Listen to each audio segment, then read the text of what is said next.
Outside. दोस्तों आज की मूवी का भी कोई इंट्रो नहीं रखा गया है क्योंकि उससे मूवी का कुछ एक सस्पेंस खराब हो जाता है। तो मूवी की शुरुआत फिलीपींस से होती है जहां पूरे शहर में ज़ोंबी वायरस फैल चुका है। सारे लोग उसका शिकार बन चुके हैं, लेकिन भाग्य से उसी शहर में रहने वाला फ्रांसिस नाम का एक आदमी और उसकी फैमिली ने अभी तक खुद को इन्फेक्टेड होने से बचा के रखा हुआ है। फ्रांसिस अपनी पत्नी आयरिस और 2 बेटे जोश और ल्यूक के साथ अपने गाँव जा रहा होता है, इस उम्मीद में कि वायरस शहर में फैल चुका है तो क्या पता किस्मत से वो वायरस गांव तक ना पहुंच पाया हो, तो वो लोग गांव में रहकर खुद को इन्फेक्टेड होने से बचा सकते हैं, ये उनकी सोच होती है। गांव में फ्रांसिस के माता पिता भी रहते हैं, लेकिन जैसे फ्रांसिस अपने घर पर जाता है उसके होश उड़ जाते हैं क्योंकि बेड पर पिता की लाश पड़ी होती है जिन्होंने खुद को गोली मारकर आत्महत्या कर ली थी। वो खुद भी ज़ॉम्बी वायरस से इन्फेक्टेड हो चुके थे। उन्होंने ज़ॉम्बी बनने से अच्छा ये सोचा कि खुद की जान लेना ही बढ़िया है। ये देखकर फ्रांसिस को बड़ा बुरा लगता है कि मैं क्या सोचकर गांव पर आया था, यहाँ क्या हो गया। साथ ही वो समझ जाता है कि गांव भी अब सुरक्षित नहीं है, इसीलिए वो अपने पिता की गन को ले लेता है क्योंकि दोस्तों ऐसे माहौल में हथियार जितने ज्यादा हों उतने कम लगते हैं। तभी फ्रांसिस को कमरे के बाहर से कुछ आवाजें आती है। वो जैसे बाहर आकर देखता है तो हैरान, क्योंकि वहाँ उसकी माँ खड़ी है जिसका आधा शरीर कटा हुआ है लेकिन फिर भी जिंदा है क्योंकि वो ऑलरेडी ज़ॉम्बी बन चुकी है। धीरे धीरे वो फ्रांसिस की तरफ बढ़ने लग जाती है ताकि उस पर हमला करके उसे भी ज़ॉम्बी बना पाए। फ्रांसिस बेचारा ये करना तो नहीं चाहता था, लेकिन फिर भी वो दिल पर पत्थर रखकर अपनी माँ को शूट करके मार डालता है। इसके बाद वो अपने माता पिता का अंतिम संस्कार भी करता है ताकि उनकी आत्मा को शांति मिल जाए। फ्रांसिस अपने परिवार को समझाता है कि देखो हम लोग यहीं पर रहेंगे, यहाँ खेत है जिसमें अनाज मिल जाएगा हमको और हेडपंप भी है जिससे पानी का बंदोबस्त हो जाएगा। सभी मान जाते हैं। साथ ही हमें ये भी पता चल जाता है कि आयरिस और फ्रांसिस खुश नहीं है, दोनों एक दूसरे से नाराज है, मानो उनका कोई झगड़ा हुआ हो। इसके बाद सभी स्टोर रूम में जाने का डिसाइड करते हैं ताकि कुछ जरूरत का सामान मिल जाए। तो वहां पर आने पर उनको एक केयरटेकर की लाश मिलती है जिसने ज़ॉम्बीज से बचने के लिए खुद को फांसी पर चढ़ा दिया था। वहीं पर कुछ चिकन्स भी होते हैं जो कि पिंजरे में कैद थे। फ्रांसिस जोश से कहता है कि जाओ केयरटेकर की लाश से चाबी निकालो और उन चिकन्स को आजाद करके यहाँ पर लेकर आ जाओ। जोश काफी ज्यादा डरा हुआ था, लेकिन फ्रांसिस कहता है कि बेटा ये समय डरने का नहीं है, समझो ये तुम्हारी एक ट्रेनिंग है ताकि कभी अचानक से ज़ॉम्बीज तुम पर हमला भी करने आ गए तो तुम उनसे ना डरते हुए खुद को बचाने की कोशिश करो, जाओ जल्दी। जोश धीरे धीरे उस केयरटेकर के पास जाता है, उससे चाबी लेने की कोशिश करता है, लेकिन वो इतना ज्यादा घबराया हुआ था कि वो घबराहट में उस लाश के ऊपर गिर जाता है। जोश की तो सांस अटक जाती है। अब वहां से जोश तुरंत हेडपंप के पास पहुंचता है, अपने शरीर पर लगा हुआ वो जो खून था उसे साफ करने लग जाता है। अब उसके जाने के बाद आयरिस फ्रांसिस से कहती है तुम जोश को अभी ये सब क्यों सिखा रहे हो, वो बच्चा है अभी। फ्रांसिस कहता है कि जिंदा रहना है तो ये सब सीखना होगा, बच्चा क्या है। साथ ही हम ये भी देख पाते हैं दोस्तों कि फ्रांसिस जोश से ज्यादा ल्यूक से प्यार करता है और जोश पर इतना ज्यादा ध्यान नहीं देता, लेकिन आखिर ऐसा क्या है कि वो भेदभाव कर रहा है बच्चों में, पता चल जाएगा आपको। अब रात को फ्रांसिस और आयरिस सारे कामों को चेक कर रहे होते हैं। तभी बेसमेंट में आते ही फ्रांसिस को काफी ज्यादा घबराहट हो जाती है क्योंकि पता है बचपन में उसके पिता छोटी छोटी गलतियों पर उसको बहुत ज्यादा मारते थे और सारा का सारा दिन इसी बेसमेंट में कैद करके रखते थे। आज इतने सालों के बाद यहाँ पर आकर उसे वो दोबारा वही डरावनी चीजें याद आ गई है। तब आयरिस उसको संभालती है कि खुद को संभालो, क्या कर रहे हो। सभी अब खाना खाने के लिए बैठ जाते हैं। जोश सभी से कहता है कि मेरी गर्लफ्रेंड ने मुझे मैसेज करके बताया कि वो अपने माता पिता के साथ पहाड़ के पास बने कैंप में जा रही है, वहाँ और भी बिना इन्फेक्टेड लोग रहते हैं, तो मुझे लगता है कि हमें भी वहीं चलना चाहिए। लेकिन फ्रांसिस इसके लिए साफ मना कर देता है कि हम किसी कैंप में नहीं जाएंगे, वहाँ तो हमें खाने पीने की चीजें भी ढंग से नहीं मिलेंगी। ये देखो भगवान की दया से हमारे पास सब कुछ है, खाने की चीजें हैं वो भी भरपूर, हम यहीं पर रहेंगे बस। अब आयरिस को फ्रांसिस की बात अच्छी नहीं लगती क्योंकि वो भी यहाँ पर रहना नहीं चाहती। तो रात को जब फ्रांसिस सो रहा होता है तभी उसे उसके पिता के डरावने सपने आ जाते हैं जहाँ वो उसे टॉर्चर किया करते हैं। अब इस चीज से घबराकर वो भी डिसाइड कर लेता है कि ठीक है यहाँ नहीं रहेंगे, कहीं और रह लेंगे क्योंकि यहाँ पर मुझे बचपन की डरावनी यादें परेशान कर रही है। अगले दिन सभी वैन की मदद से उस कैंप के लिए निकल जाते हैं, लेकिन जैसे ही वो एक ब्रिज के पास पहुंचते हैं ना, उन्हें सामने बैरिकेड लगा हुआ दिखाई देता है। उस बैरिकेड से रास्ता बंद किया गया था। ये देखकर आयरिस उस बैरिकेड को हटाने की कोशिश करती है, लेकिन तभी वहां पर एक ज़ॉम्बी आकर उस पर हमला करने की कोशिश करता है। फ्रांसिस तुरंत उस ज़ॉम्बी को शूट करके मार डालता है, लेकिन आवाज को सुनकर बाकी ज़ॉम्बीज वहां पर आ जाते हैं। तभी वो एक ग्रेनेड को फेंक कर सभी को विस्फोट कर देता है, पर अब उनकी वैन भी खराब हो गई है, ये ज्यादा प्रॉब्लम हो गई है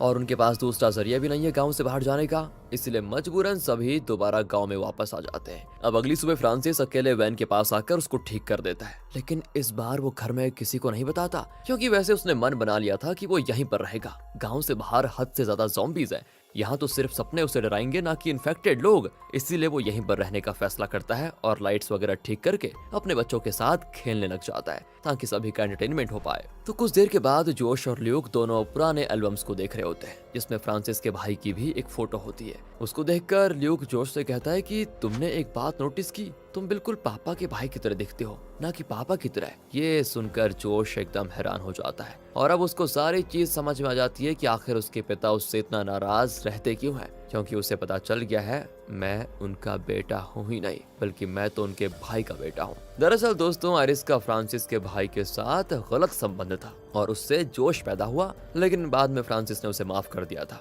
उसके बाद से फ्रांसिस ने जोश और ल्यूक दोनों को संभाला, लेकिन फिर भी असली बेटा न होने की वजह से वो ज्यादा गुस्सा जोश पर निकालता है। लेकिन वैसे उसका कोई तकलीफ वगैरह देने का कोई इरादा नहीं है उसको, बल्कि वो खुद को भी कई बार समझाता है कि जोश को भी पिता की जरूरत है और मैं क्या करता रहता हूँ, ये मेरी जिम्मेदारी है कि मैं उसको भी पालूं, अच्छी तरह उसे खुश रखूं, मैं उसके पिता का पूरा काम करूं, ये मेरी जिम्मेदारी है। इस तरह दोस्तों वो खुद को समझा रहा होता है। साथ ही इसी वजह से आयरिस और फ्रांसिस कभी कभी एक दूसरे से गुस्सा भी हो जाया करते हैं, क्योंकि आयरिस के गलत संबंध थे। तो अगले सीन में फ्रांसिस जब घर के बाहर होता है तब एक कुत्ता उसको काट लेता है। आयरिस फिर फ्रांसिस को पट्टी वगैरह लगा देती है, लेकिन उससे कहती है कि हमें तुरंत डॉक्टर के पास जाना होगा वरना तुम्हें रेबीज हो सकता है। फ्रांसिस कहता है कि उस कुत्ते के गले में पट्टा लगा हुआ था, इसका मतलब वो पालतू कुत्ता होगा जिसके अंदर तो रेबीज नहीं हो सकता, तुम टेंशन मत लो, मुझे कुछ नहीं होगा। कुछ देर के बाद जोश फ्रांसिस से कहता है कि मुझे भी अपने परिवार के लिए कुछ करना है ताकि जरूरत पड़ने पर मैं कुछ काम आ पाऊं। फ्रांसिस कहता है कि तुम अभी बच्चे हो बेटा, अगर तुम खुद को बड़ा समझते हो और ये सोचते हो कि तुम हमारे लिए कुछ कर सकते हो तो क्या हमें बचाने के लिए किसी की जान ले लोगे तुम? जोश इसके बाद हाँ में जवाब देता है कि मैं परिवार को बचाने के लिए किसी की भी जान ले सकता हूँ। तब फ्रांसिस जोश को गन देकर उसे सामने निशाना लगाने के लिए कहता है। जोश काफी ज्यादा डरा हुआ था, लेकिन फ्रांसिस उसको और डरा रहा होता है ताकि उसका डर ही खत्म हो जाए। तभी वहां पर आयरिस और ल्यूक भी पहुंच जाते हैं। वो फ्रांसिस से कहती है कि ये क्या कर रहे हो, जोश अभी ये करने के लायक नहीं है, देखो कितना डरा हुआ है वो। तभी गोली की आवाज को सुनकर सारे ज़ॉम्बीज़ वहां पर आ जाते हैं, इसलिए फ्रांसिस और बाकी सभी तुरंत घर में आ जाते हैं। लेकिन उनका पीछा करते करते ज़ॉम्बीज़ भी घर तक पहुंच चुके थे। सभी ज़ॉम्बीज़ घर में घुसने की पूरी कोशिश करते हैं, लेकिन तब वहां पर एक बड़ी गाड़ी आती है। गाड़ी में सवार बंदा हॉर्न बजाकर ज़ॉम्बीज़ का ध्यान अपनी तरफ खींच लेता है। तो सारे ज़ॉम्बीज़ उस गाड़ी का पीछा करते हुए वहां चले जाते हैं, जिससे फ्रांसिस और बाकियों की जान बच जाती है। लेकिन पता है, फ्रांसिस उस गाड़ी को पहचानता है कि वो गाड़ी किसकी है। तो दोस्तों, वो गाड़ी किसी और की नहीं, उसके भाई डेविड की होती है। वही डेविड जिसने आयरिस के साथ गलत संबंध बनाए थे, उसका बेटा फिर जोश पैदा हुआ।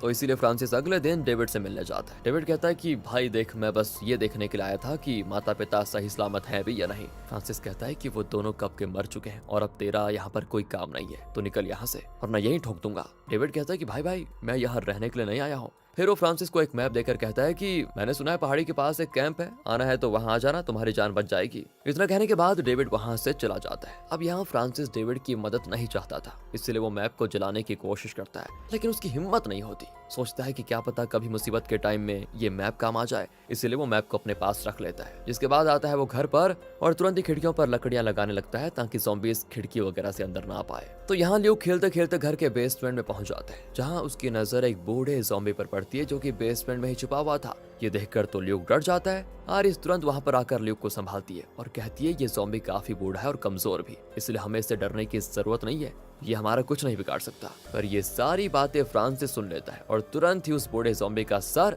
धड़ से अलग कर लेता है। इसके बाद फ्रांसिस जब नहाने के लिए निकलता है तो जोश की नजर उस मैप पर पड़ जाती है जो कि उसे डेविड ने दिया था, लेकिन वो कुछ कर पाता। फ्रांसिस उसे कमरे से भगा देता है। इसके बाद वो क्रिसमस ट्री को सजाकर सभी से कहता है कि चलो आज हम क्रिसमस मनाने वाले हैं। घर वाले कहते हैं कि ये तो सितंबर का महीना है, इसमें कौन सा क्रिसमस होता है? तो फ्रांसिस कहता है कि सुनो सुनो, मैं कह रहा हूँ ना कि आज क्रिसमस है तो आज ही मनाना पड़ेगा। दोस्तों, जिस तरीके से वो बोलता है तो लगता है उसकी हल्की सी दिमागी संतुलन थोड़ा खराब होता जा रहा है। अब डिनर करते हुए जोश आयरिस को मैप के बारे में बता देता है। ये सुनकर वो भी हैरान हो जाती है। तो वो फ्रांसिस इसके बारे में पूछती है कि क्या तुम्हारे पास कोई मैप जैसी चीज है? फ्रांसिस साफ झूठ कह देता है कि नहीं, मेरे पास कोई मैप नहीं है। तब फ्रांसिस ल्यूक और जोश को ये बता देता है कि तुम्हें पता है बेटा, तुम्हारी माँ यहाँ से क्यों जाना चाहती है? क्योंकि उसे अपने आशिक डेविड से जो मिलना है, वो तो कुछ महीनों पहले ही तुम दोनों को छोड़कर चली गई होती, लेकिन वायरस की वजह से नहीं जा पाई। दोनों बच्चे ये सुनकर अपनी माँ से कहते हैं कि माँ क्या ये बात सच है? आयरिस कहती है कि हाँ, ये बात बिल्कुल सच है बेटा, मैं डेविड के पास जाना चाहती थी। और अब फ्रांसिस सभी के सामने उस मैप को निकालता है और उसे वहीं जलाते हुए कहता है, कोई कहीं नहीं जाएगा, सबको यहीं पर रहना होगा और यही मेरा आखिरी फैसला है। इसके बाद तो वो एक लकड़ी की मदद से मेन गेट को भी बंद कर देता है ताकि कोई बाहर ही ना जा पाए। फ्रांसिस कहता है कि मैंने बाहर ज़ॉम्बी को देखा है जो कि काफी खतरनाक है, इसलिए दरवाजा बंद रहेगा तो ही सही है। पर जोश कहता है कि आप झूठ कह रहे हो, बाहर कोई ज़ॉम्बी नहीं है, आप हमें सिर्फ यहाँ बंद करके रखना चाहते हैं और कुछ नहीं। और अब फ्रांसिस का दिमागी संतुलन खराब होता जा रहा था। वो गुस्से में जोश को भी बुलाकर कहने लग जाता है कि तेरी हिम्मत कैसे बोलने की, तू हमारी नाजायज औलाद है, तुझे बोलने का कोई हक नहीं हमारे बीच में। तभी दोस्तों दरवाजे के बाहर एक घायल सिपाही दस्तक देता है। फ्रांसिस कहता है कि चले जाओ यहाँ से, हम तुम्हें अंदर नहीं आने देंगे। लेकिन वो सिपाही इन्फेक्टेड नहीं होता, इसलिए जबरदस्ती जोश दरवाजा खोलकर उसको अंदर ले लेता है। सिपाही बताता है कि मैं पहाड़ी के पास बने कैंप में रहता हूँ, लेकिन आज वहाँ ज़ॉम्बीज का हमला हो गया जिससे पूरा कैंप बर्बाद हो गया। तब डेविड नाम के आदमी ने मुझे उनसे बचाया और यहाँ का एड्रेस दिया कि मैं यहाँ रह सकता हूँ। बहुत ही अच्छा इंसान था वो, लेकिन अब न जाने वो जिंदा होगा भी या नहीं, क्योंकि मैं तो वहाँ से बच निकला था। लेकिन ज़ॉम्बीज ने उसको चारों तरफ से घेर लिया था उस समय। ये सुनकर आयरिस काफी ज्यादा रोने लग जाती है कि डेविड भी अब नहीं रहा। वो सिपाही को यहीं पर रुकने की परमिशन दे देती है, पर फ्रांसिस सिपाही से कहता है कि तुम यहाँ रह तो सकते हो, लेकिन तुम्हें बेसमेंट में रहना होगा ताकि हमारे परिवार वालों से दूर रहो। सिपाही मान जाता है। अब रात को जोश आयरिस के पास आकर कहता है कि मैं जानता हूँ फ्रांसिस मेरे असली पिता नहीं है, इसीलिए वो मुझे प्यार नहीं करते, लेकिन मैं तो फ्रांसिस और बाकी सभी को अपना परिवार मानता हूँ। मुझे पता है कि बाहर अभी कोई ऐसी जगह जरूर होगी जहाँ पर हम आराम से रह सकते हैं, इसलिए मुझे प्लीज बाहर जाने की परमिशन दे दो ताकि मैं अपने परिवार वालों को सेव कर पाऊँ, यानी कि आप लोगों को। आयरिस इसके लिए तैयार नहीं होती दोस्तों, लेकिन जोश की जिद के सामने वो कर भी क्या सकती थी, इसलिए जोश तुरंत ही घर से भाग जाता है। अगली सुबह जब घर में फ्रांसिस जोश को नहीं देखता तो वो बड़ा गुस्सा होता है कि कहाँ गया वो। उसे दरवाजा भी खुला हुआ दिखाई देता है, जिससे वो समझ जाता है कि जोश भाग गया। और इसी गुस्से में वो एक हथौड़ा उठाकर सबसे पहले उस बेचारे सिपाही पर हमला करके उसकी जान ले लेता है। इसके बाद तो वो आयरिस को भी मारकर बेहोश कर देता है। कुछ देर के बाद आयरिस की जब आंख खुलती है तो वो खुद को बेसमेंट में पाती है, जहां ल्यूक भी मौजूद था, क्योंकि फ्रांसिस ने उन दोनों को ही बेसमेंट में बंद कर दिया था। लगता है बिल्कुल पागल हो चुका है वो। तब उसे खिड़की के बाहर वही कुत्ता दिखाई देता है जिसने उसे काटा था, और वो कुत्ते को मारकर उसी का मांस खाने के लिए आयरिस और ल्यूक के पास ले आता है। लेकिन आयरिस जब उसे खाने के लिए मना करती है तो वो प्लेट को ही फेंक देता है, और उस प्लेट में चाकू भी रखा हुआ था। आयरिस चाकू को देखकर उसे छुपाने की कोशिश करती है ताकि फ्रांसिस के जाने के बाद वो उसको ले पाए और खुद को छुड़ा ले, लेकिन लगता है इसकी किस्मत खराब है। फ्रांसिस चाकू देख लेता है और चाकू को लेकर वो फिर से आयरिस और ल्यूक को बेसमेंट में बंद कर देता है दोबारा। लेकिन अब आयरिस एक प्लान बनाती है और वो ल्यूक को जोर से चिल्लाने को कहती है। ल्यूक जैसे चिल्लाता है उसकी आवाज को सुनकर फ्रांसिस तुरंत बेसमेंट में आ जाता है, लेकिन जैसे ही वो अंदर आता है ना, आयरिस उस पर हमला कर देती है और ल्यूक के साथ आराम से बाहर निकलकर फ्रांसिस को बेसमेंट में लॉक कर देती है। ये देखकर फ्रांसिस को फिर से डरावनी चीजें याद आ जाती है कि कैसे उसके पिता उसको यहीं पर टॉर्चर किया करते थे।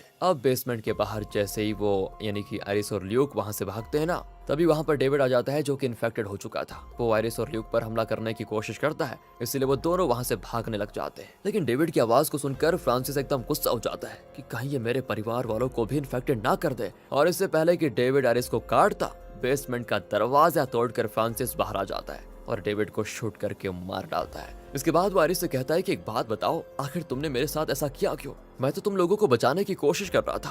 तभी वहां पर ल्यूक आ जाता है जिसके हाथ पर डेविड ने काट लिया था, यानी कि अब ल्यूक बेचारा भी ज़ॉम्बी में बदल जाएगा। अब इस चीज से फ्रांसिस और आयरिस दोनों एकदम घबरा जाते हैं कि अब क्या होगा। तब आयरिस हिम्मत करके तुरंत ल्यूक का वो हाथ काट देती है, उसी हाथ को जिस पर डेविड ने काटा था। उसके बाद वो उसमें पट्टी वगैरह लगाकर फ्रांसिस से कहती है कि जल्दी से वैन लेकर आओ, हमें ल्यूक को तुरंत हॉस्पिटल पहुंचाना होगा। फ्रांसिस भागते हुए वैन के पास जाता है, लेकिन तब उसे वहां पर जोश दिखाई देता है जिसके हाथ में गन थी। वो फ्रांसिस को पूरी तरह से डेविड के खून में सना हुआ देखकर ये समझ जाता है कि शायद फ्रांसिस ने गुस्से में उसके माँ को भी मार दिया, इसीलिए वो उस पर गोली चला देता है। और फिर फ्रांसिस आखिरी समय में जोश के गाल पर हाथ फेरते हुए कहता है, तुम्हें भी मैं अपना ही बेटा मानता था, माफ कर देना मुझे, मेरी वजह से कभी अगर तुम्हारा दिल दुखा हो। ये सुनकर जोश समझ जाता है कि मैंने बहुत बड़ी गलती कर दी है। वो फ्रांसिस से माफी मांगता है कि पिताजी मुझे माफ कर दीजिए, मुझसे ये अनजाने में हो गया। लेकिन तब तक फ्रांसिस की जान जा चुकी थी, जो देखकर जोश एकदम बौखला जाता है, दुखी हो जाता है कि मैंने ये क्या कर दिया। बेचारा फ्रांसिस जो एक बेटे के लिए वैन लेने के लिए गया था ताकि जल्दी से जल्दी उसको डॉक्टर के पास लेकर जाए, तो दूसरे बेटे के हाथों मारा गया देखा। तो वहीं जोश तुरंत वहां से घर आता है। वहां आयरिस तो फ्रांसिस के इंतजार में होती है, लेकिन उसे क्या पता था कि फ्रांसिस अब इस दुनिया में नहीं रहा। अब ना तो फ्रांसिस बचा है और ना ही डेविड जो उसके परिवार का ख्याल रख पाए। बेचारे को अकेले ही अपने दोनों बेटों का ख्याल रखना होगा, वो भी ऐसे टाइम पर जब हर तरफ वायरस फैला हुआ है। बहुत बुरा हुआ दोस्तों इसके परिवार के साथ। इसी इमोशनल एंडिंग के साथ ये मूवी यहाँ पर खत्म हो जाती। बाकी अगर आपको वीडियो अच्छी लगी हो, स्टोरी अच्छी लगी हो, एक्सप्लेनेशन अच्छा लगा हो तो लाइक कीजिए, चैनल को सब्सक्राइब। मिलते हैं आपसे अगली वीडियो में, ध्यान रखेगा अपना। Thanks for watching.